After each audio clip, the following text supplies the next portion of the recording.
hermanos, pido de antemano disculpas por mi voz.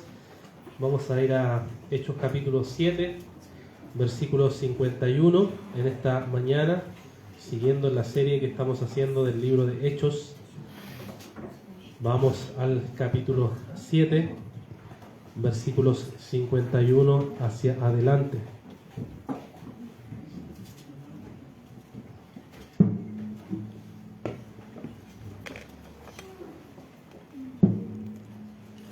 Dice la palabra del Señor: ustedes que son tercos e incircuncisos de corazón y de oídos, resisten siempre al Espíritu Santo.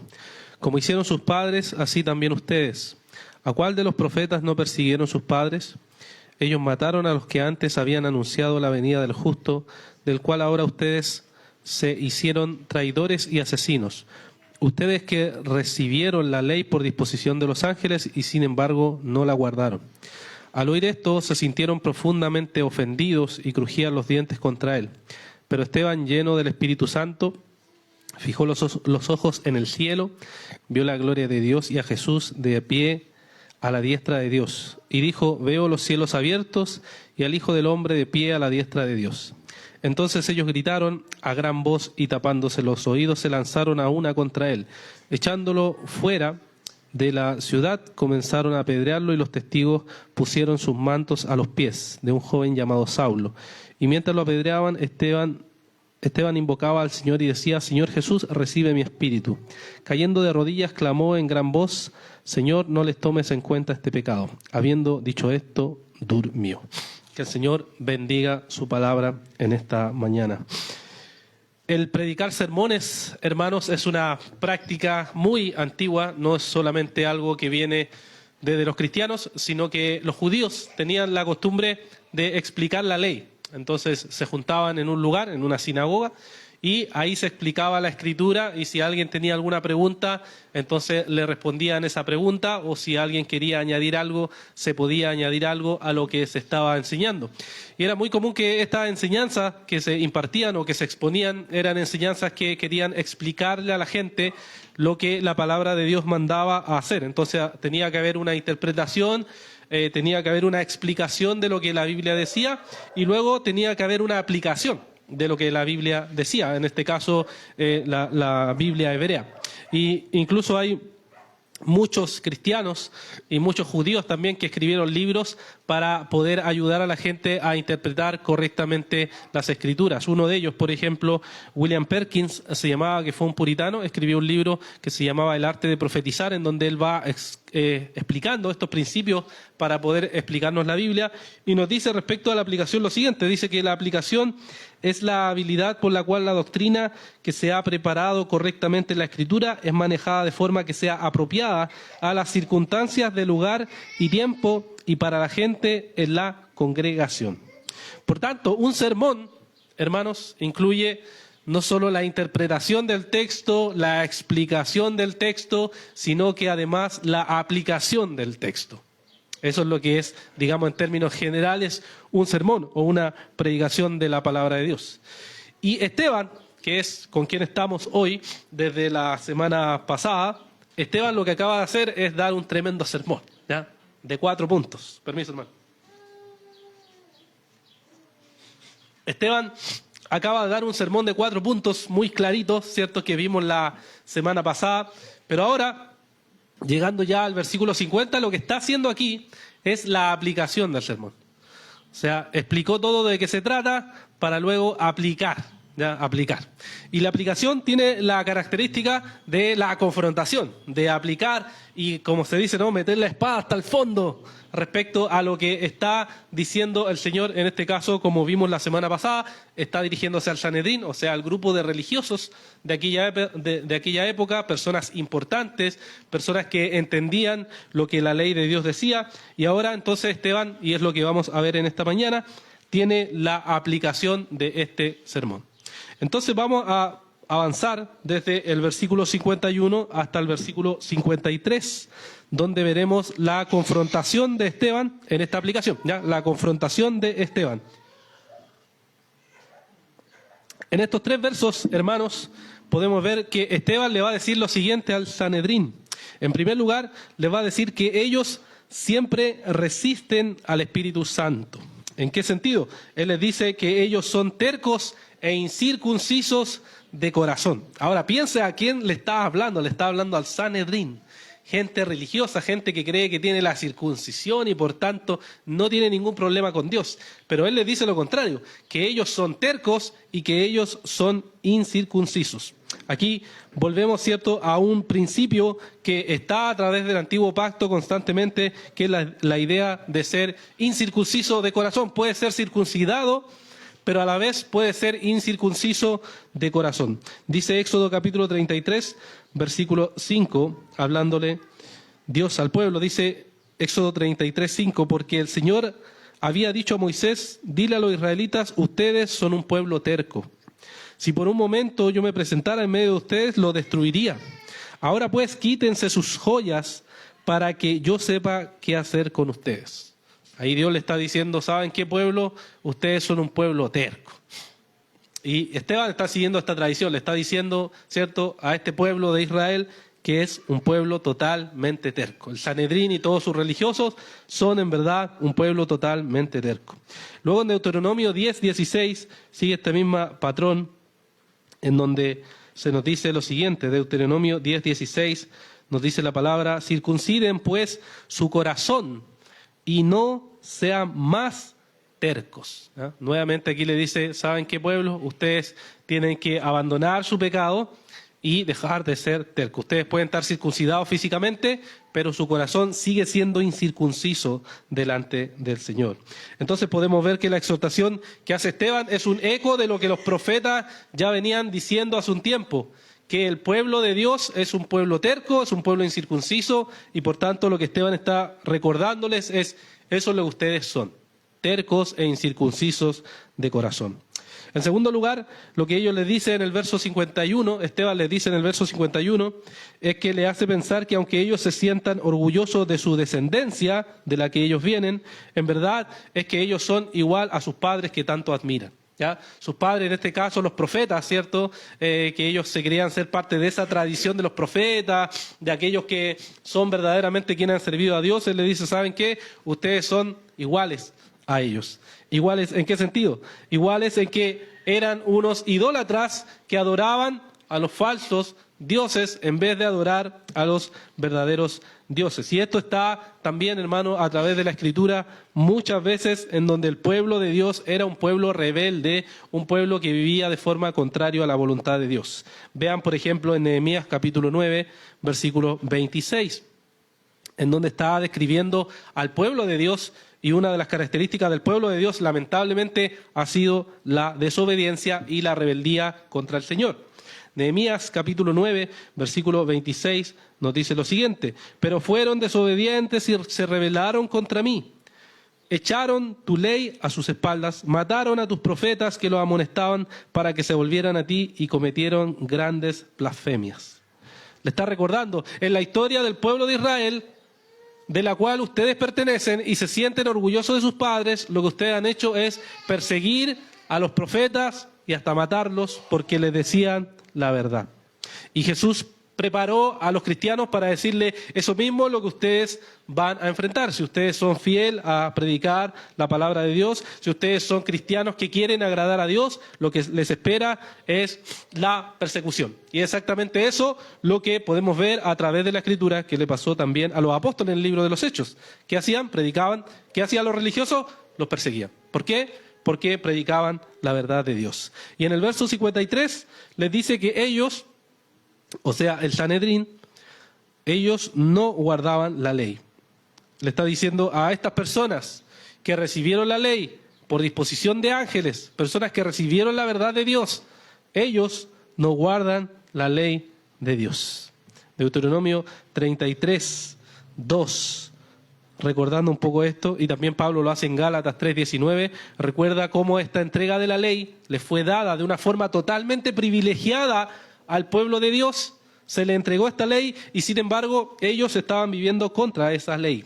Deuteronomio 33:2 dice, dijo el Señor, vino del Sinaí, enclareciéndoles desde Seir, resplandeció desde el monte Parán y vino de en medio de 10.000 millares de santos.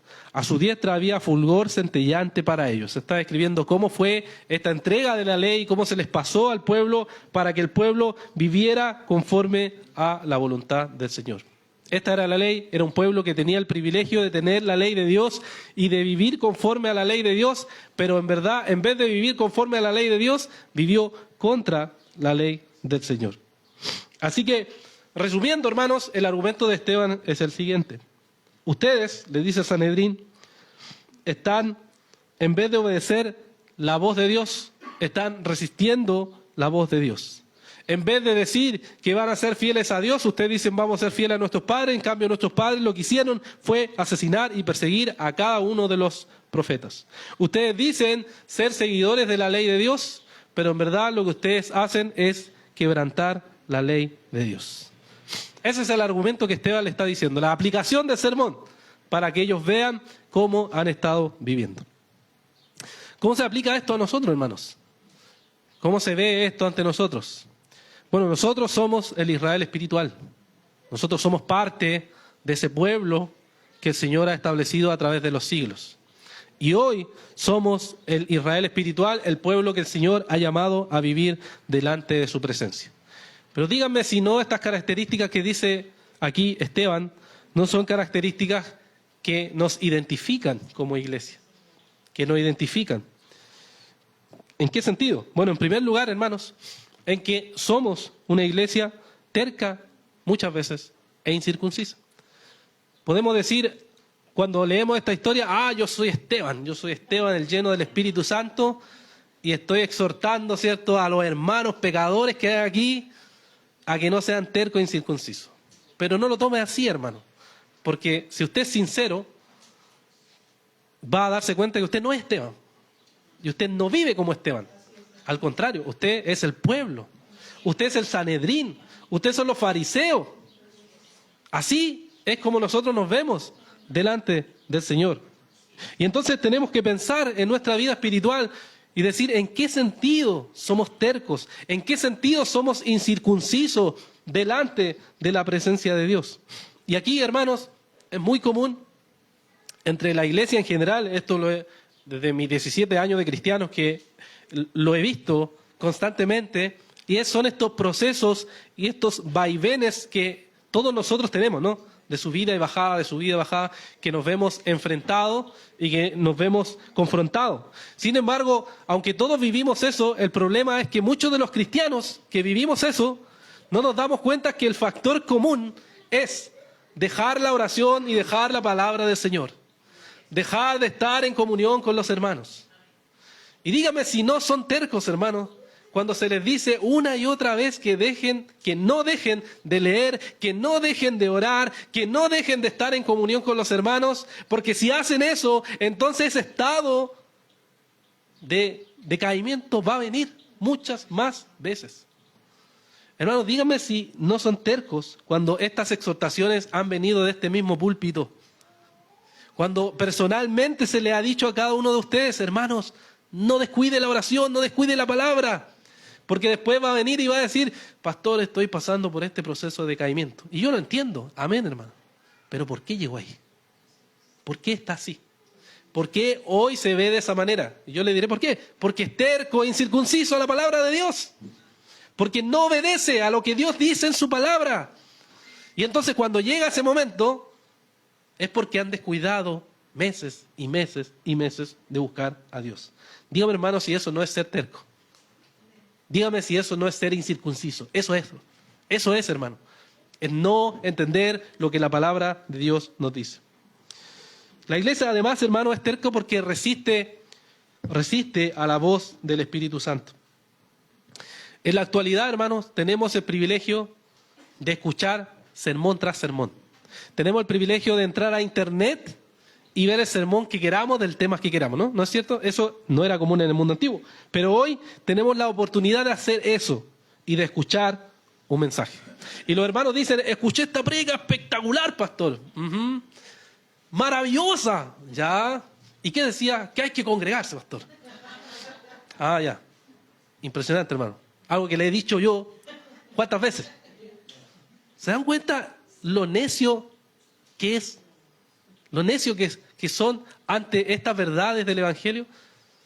Son la palabra de Dios, la vemos ahí constantemente, pero sin embargo, si yo escucho esa palabra y no obedezco esa palabra, usted sigue siendo terco, hermano.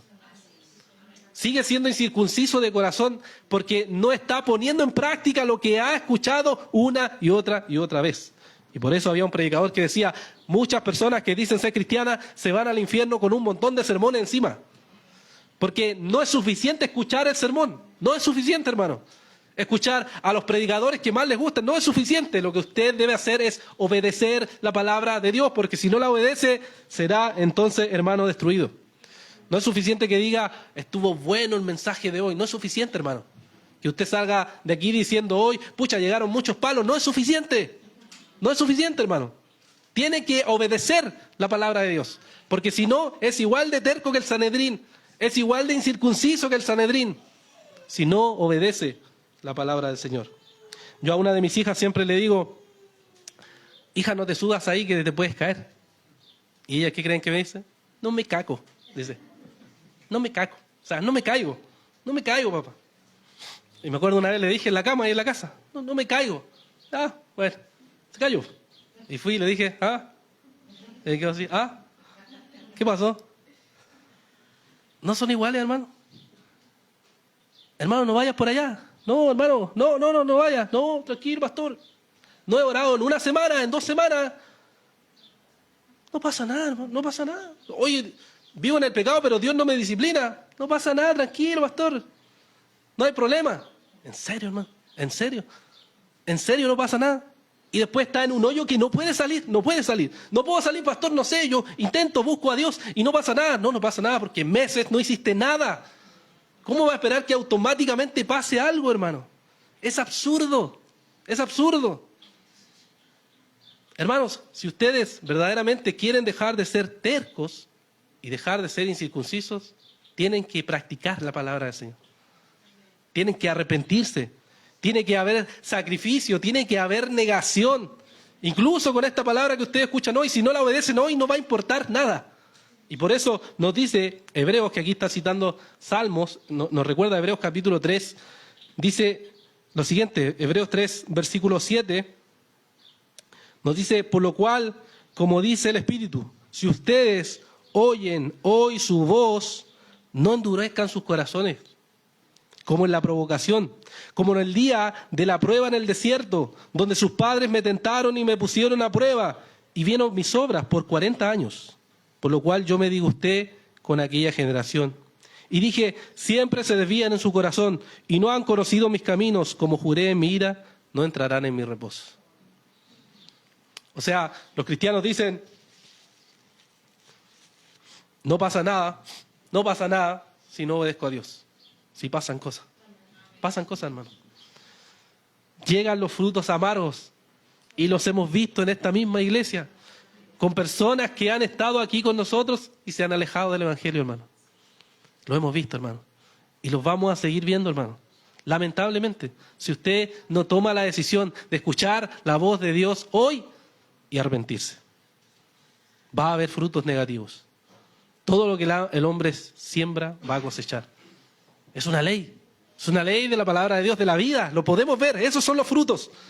Por eso, hermanos, hoy es la oportunidad, venir ante el Señor y abandonar esa terquedad, abandonar lo incircunciso de su corazón, abandonar el pecado que esté ahí guardado en su corazón y decir, ya no más, basta, quiero agradar y obedecer al Señor, no quiero vivir más en pecado, quiero honrar a mi Dios, pase lo que pase, voy a negarme, voy a seguir a Dios. Porque si no, hermanos, las consecuencias después, los frutos después son muy amargos, muy lamentables. Por eso, hermanos, tenemos la oportunidad. No piensen en este sermón, hoy está bueno este sermón para el hermano X. No, piensa, está bueno para mí, a mi corazón, a mi vida. Para mí va, el Señor me habla y me llama a confesar y a venir ante su presencia. Pero ¿qué es lo que pasa con el Sanedrín? ¿Escuchan la voz de Dios? ¿Obedecen lo que el Señor dice? Veamos lo que nos dice el verso 54 al 60, donde tenemos, después de la confrontación que Esteban da, tenemos la muerte de Esteban. versos 54 al 60. Podemos ver aquí 4 cosas que Esteban sigue diciendo. Primero, vemos que el Sanedrín o los judíos se ofenden ante esta palabra que había dado Esteban. Esto no es algo nuevo, porque en el libro de los Hechos podemos encontrar y podemos ver que varias ocasiones produce ciertas cosas frente a la gente que lo escucha. Por ejemplo, en Hechos capítulo 4, versículo 1, nos dice lo siguiente, que mientras Pedro y Juan habían hablado en el pueblo, se le echaron encima a la cárcel los sacerdotes y el capitán de la guardia y los saduceos, indignados porque enseñaban al pueblo. O sea, se habían molestado porque enseñaban al pueblo. En el capítulo 5, versículo 17, vemos nuevamente otra reacción contra la predicación de la palabra, en donde nos dice lo siguiente, Hechos 5:17, pero levantándose el sumo sacerdote y todos los que estaban con él, es decir, la secta de los saduceos, se llenaron de celo. O sea, provocaba la predicación del evangelio, provocaba puros malestares. Y ahora vemos que lo que sucede es que ellos se sienten indignados, ellos se sienten ofendidos por la predicación de la palabra. Cuando la predicación de la palabra es verdad, esto provoca en el corazón de aquellos que no quieren obedecer el evangelio, de aquellos que no son creyentes, les provoca celo, les provoca molestia, les provoca ofensa, y eso es lo que provocó Esteban en esta predicación. Y luego, en los versos 55 y 56, vemos que el Sanedrín, al estar lleno de esta actitud de ofensa, al contrario, tenemos a un Esteban lleno del Espíritu Santo diciendo que ve los cielos abiertos, ¿cierto? Mientras él predica y la gente se enoja con él, él ve la gloria de Dios. Él ve cómo el Señor abre los cielos y muestra que ahí está, acompañándolo en medio de esta predicación del Evangelio.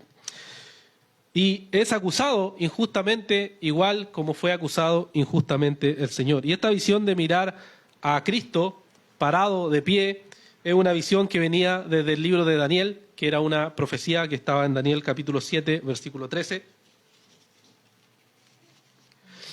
en donde aludía a que el Hijo del Hombre venía. El Hijo del Hombre venía.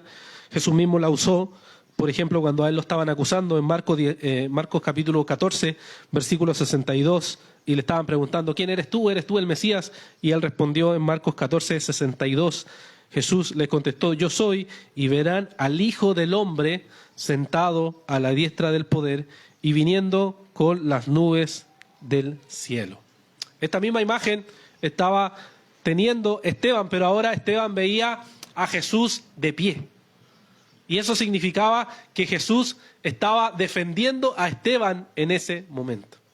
O sea, es así, a nosotros nos acusan de cosas, si es que obviamente estamos en verdad viviendo conforme a la voluntad de Dios, si estamos obedeciendo la voluntad de Dios, estamos viviendo como Dios quiere. Y si nos acusan injustamente haciendo eso, Cristo nos defiende.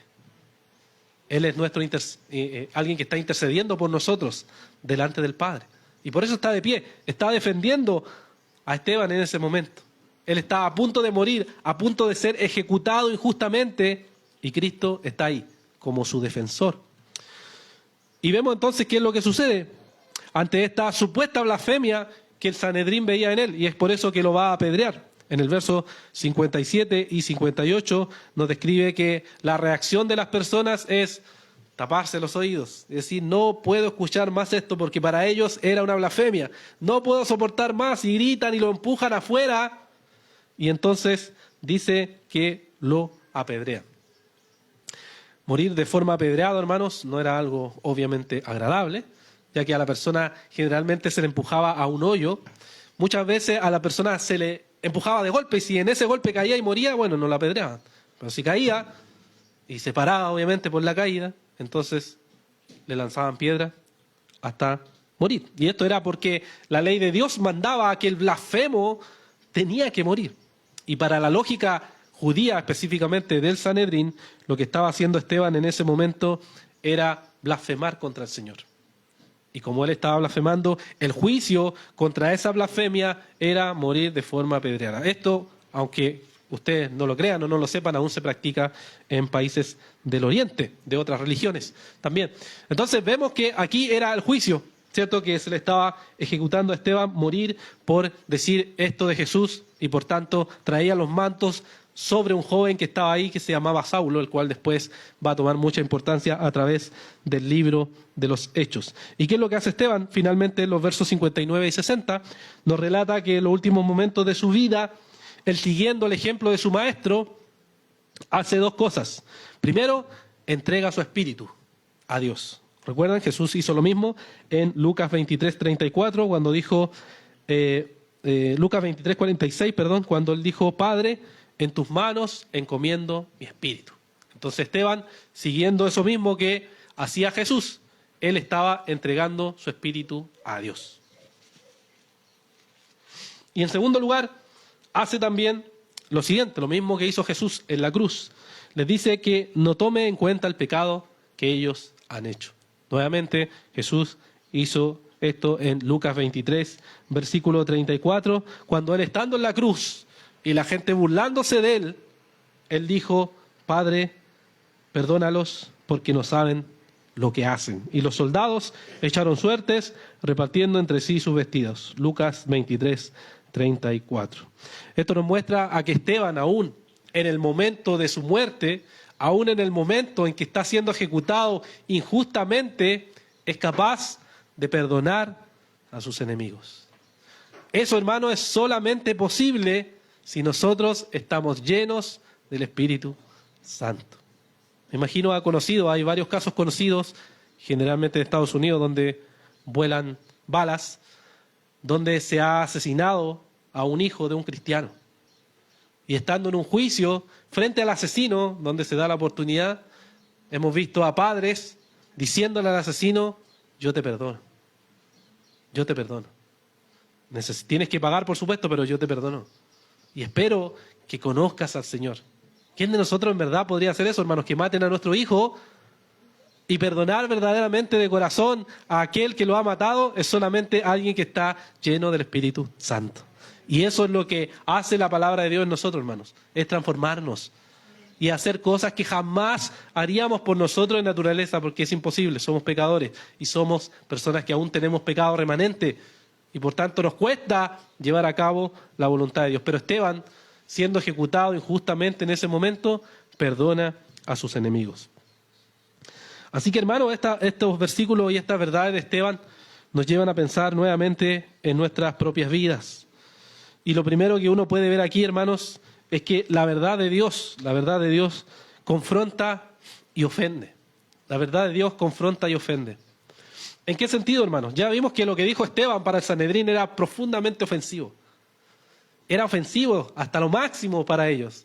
Y aún hoy, hermanos, la palabra de Dios, la verdad del Evangelio, es una palabra que ofende. Ahora hay que entender bien esto, hermanos, porque siempre hay personas que por naturaleza son más duras para hablar, como otras son más blandas para hablar. Pero aquí la ofensa no viene de parte de la persona en sí, sino del mensaje que esa persona lleva. Porque hay hermanos, ¿cierto?, que dicen, no, yo hablo nomás, yo digo la verdad, y al que le gusta, le gusta. ¿Ya? No, hermano, eso no se trata de eso, no está diciendo eso, sino que es ofensivo el mensaje que nosotros llevamos. Nosotros tratamos de ser respetuosos. Yo creo que ninguno de nosotros quiere gratuitamente ser ofensivo con los demás, a menos que estemos pecando, pero nadie de nosotros busca hacer eso. Busca ser amable, busca no ser ofensivo, pero debemos entender esto, el mensaje del Evangelio es en sí mismo ofensivo. Porque imagínense, vivimos una época de diversidad, pluralidad, por favor, actualícense. Y dicen, no, hay un solo camino al cielo. ¿Qué? ¿Cómo voy a ser tan cerrado? Bueno, hay un solo camino al cielo. Jesús es el único Salvador, no hay otro Salvador. Las otras religiones son todas falsas, sirven a demonios. Ah, no. No te pongáis tan cerrado. Esa es la verdad. Esa es la verdad. Yo no intento ser ofensivo contigo, no intento atacarte, pero esa es la verdad. Esa es la verdad. Cristo es el único camino a Dios. Y si tú no te arrepientes, te vas a ir al infierno. Si no confías en Jesús, estás condenado. Esa es la verdad del Evangelio. Y eso es, hermanos, ofensivo para el mundo. Pero también es ofensivo para nosotros como cristianos cuando nosotros actuamos como el Sanedrín, cuando nosotros no vivimos conforme a la palabra de Dios. Y cuando la palabra de Dios nos dice que cuando no vivimos así, nos transformamos en actores, que la palabra que se usaba era hipócritas. De ahí viene la idea de hipócritas, era el que se ponía una máscara y actuaba de una manera en la cual no era verdaderamente esa persona. Lo que en el fondo Esteban le está diciendo, ustedes son hipócritas, Sanedrín. Ustedes, miembros de Iglesia Bautista Bendita Gracia, son hipócritas. Así es como Esteban les decía. Y no le está diciendo nada fuera de lo común. Cuando Jesús se acercaba a la gente y estaba sufriendo un leproso, un ciego, Jesús era amoroso, cercano y les decía la verdad igual. Tienen que arrepentirse, no hagan otro mal para que no les venga mal. Los trataba y les hablaba, les mostraba el amor y les decía la verdad. Pero cuando las personas decían ser algo y no vivían conforme a ese algo, ¿cómo se puede describir eso, hermano? Como hipócritas. Y Jesús fue bastante gráfico, yo creo que las imágenes que usó fueron bastante claras, que están en Mateo 23, versículos 25 al 28, donde quiero que escuche algunas de esas y piense, yo soy algo de eso. Yo soy igual que los fariseos, yo soy igual de hipócrita que estas personas que Jesús describe, porque nunca nos sentimos parte de ahí, siempre nos sentimos parte de los héroes, pero no nos sentimos parte de hipócrita. Quizás estoy actuando como un fariseo, quizás solo pongo una máscara, pero en verdad no estoy viviendo como Dios dice. Mateo 23, verso 25 dice, hay de ustedes, escribas, fariseos hipócritas, que limpian el exterior del vaso y del plato, pero por dentro están llenos de robo y de desenfreno. Fariseo ciego, limpia primero lo de adentro del vaso y del plato, para que lo de afuera también quede limpio. Hay de ustedes, escribas y fariseos hipócritas, que son semejantes a sepulcros blanqueados, por fuera lucen hermosos, pero por dentro están llenos de huesos de muertos y de toda inmundicia. Así también ustedes, por fuera parecen justos a los hombres, pero por dentro están llenos de hipocresía y de iniquidad. Fíjense en las imágenes de aquí, ¿no? Que dice Jesús, ustedes aparentan externamente algo, pero por dentro están completamente podridos. Aparentan venir a la iglesia, aparentan poner cara de cristiano, aparentan ser miembros de la iglesia, aparentan estar comprometidos con la iglesia, aparentan que van a ir a las cosas que acordamos como iglesia, pero en verdad no lo hacen.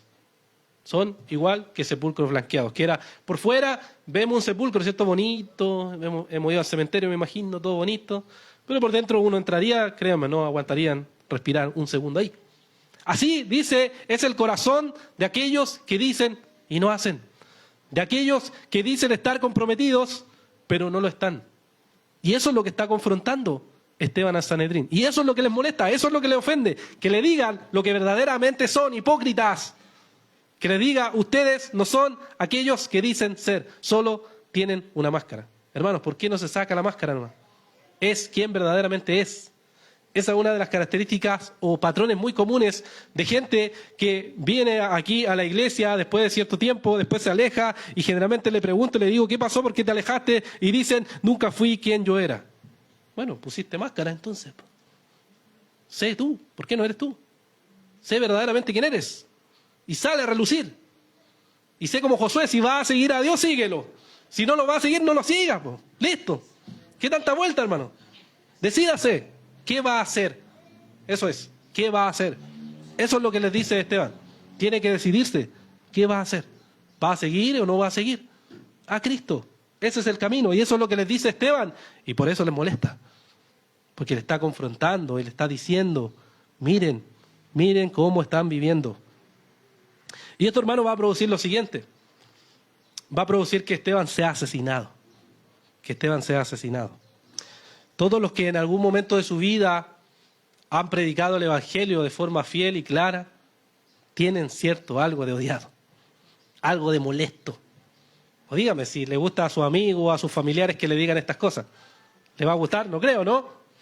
Que les diga que son hipócritas, que les diga que en verdad son simplemente aparentes cristianos, que no importa cómo crean en Dios, según ellos. Pero cuando uno les dice esto, se sienten ofendidos. Y todo aquel que predica el Evangelio verdaderamente debe saber esto, que el mensaje del Evangelio es un mensaje que confronta al ser humano. No solo a aquellos que están fuera de la iglesia, hermanos, sino también nosotros que somos parte de la iglesia y que decimos ser cristianos, debemos ser confrontados por esto. Hermano, algunos dicen, oh, me hubiera gustado vivir en los tiempos de Jesús. Yo hubiera caminado con Jesús, lo hubiera seguido. Yo siempre les digo, ¿en serio, hermano, hubiera caminado? Sí, pues hubiera caminado 50 kilómetros, hermano. Si ni siquiera se le echa a perder algo del auto, se le acaba la plata, o no hay micro, no viene. Y hubiera caminado 50 kilómetros. ¿En serio, hermano?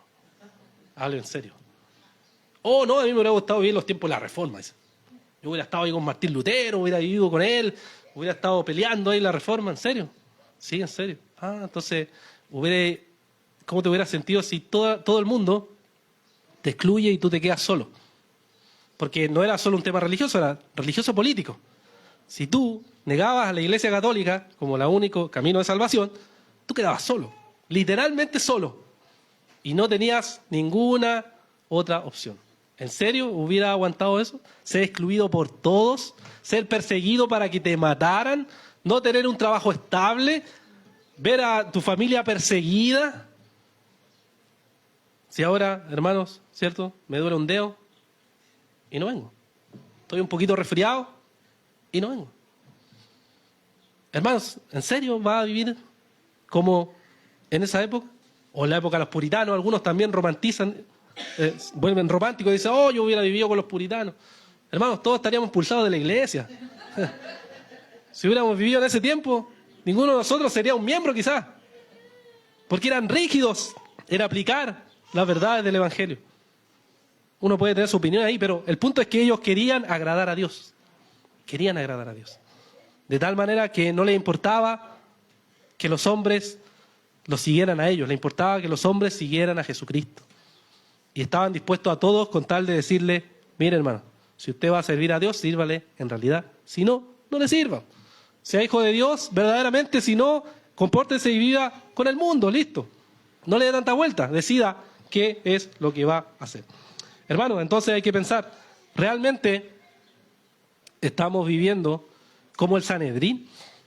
¿Realmente somos cristianos o nos comportamos igual que aquellos hipócritas que Esteban confrontó? Una de las cosas que le enseñan a uno es que predicar el Evangelio y la verdad del Señor ofende, y por tanto el pastor o predicador tiene que estar preparado para ser odiado por todos. Odiado respecto a la verdad que le dice. Y que lo que motiva detrás de eso es el amor, es a despertar, a darse cuenta cómo están viviendo delante de Dios realmente. Cómo se están esforzando delante de la gracia del Señor. Pero hermanos, lo bueno del Evangelio es esto. Es una buena noticia. Aunque haya escuchado malas noticias, la buena noticia es que si usted determina hoy en su corazón y dice, ¿saben qué? Realmente estoy viviendo de forma hipócrita. Realmente no he estado sirviendo al Señor. Realmente estoy totalmente alejado de la voluntad de Dios. Y se arrepiente en su corazón y viene ante el Señor y confiesa y su vida es transformada. Entonces vemos la gracia de Dios actuando en su vida. Y eso es lo bueno. Tenemos redención, tenemos perdón de nuestros pecados. Tenemos perdón incluso de la hipocresía en la cual hemos podido estar viviendo y podemos arrepentirnos. Y encontrar en Cristo salvación y redención y restauración, hermanos. Restauración de nuestra vida. Solo tenemos que arrepentirnos y confesar nuestra maldad. Oremos. Padre, gracias te damos por este día. Gracias por lo que tú haces en nuestro corazón. Ayúdanos, Señor, a vivir en conformidad a tu palabra, porque somos débiles, Señor. Porque somos débiles, Padre, porque no confiamos en ti, porque confiamos en nosotros, porque nos aferramos a nosotros mismos y no a ti, Señor. Padre, ayúdanos, Señor, como iglesia. Ayúdanos, Señor, a abandonar el pecado. Ayúdanos, Señor, a consagrarnos hacia ti. Ayúdanos, Señor, a apoyarnos mutuamente como iglesia, como cuerpo. Todos en algún momento estamos debilitados, Señor. Pero que no desconozcamos que la razón principal es nuestra vida espiritual, es nuestra vida de oración, es nuestra vida de lectura bíblica, es nuestra vida de comunión con los hermanos. Señor, si no nos arrepentimos realmente, entonces todo eso no cambiará. Y veremos, Señor, día tras día cómo nos destruimos por causa del pecado, cómo destruimos nuestra vida, cómo destruimos la vida de nuestra familia, cómo destruimos la vida de nuestros hijos, Señor. Porque esos frutos llegarán cuando no estamos obedeciéndote, Señor. Queremos vivir para ti, Señor. Gracias por este sermón de Esteban que nos ayuda a analizar nuestra vida y a despertar y ver cómo estamos viviendo delante de ti, Señor. Te pedimos que tú nos guíes, que nos ayudes en todo y te damos las gracias porque tú nos puedes perdonar si nos arrepentimos realmente. Pedimos todo esto en el nombre de Jesús. Amén.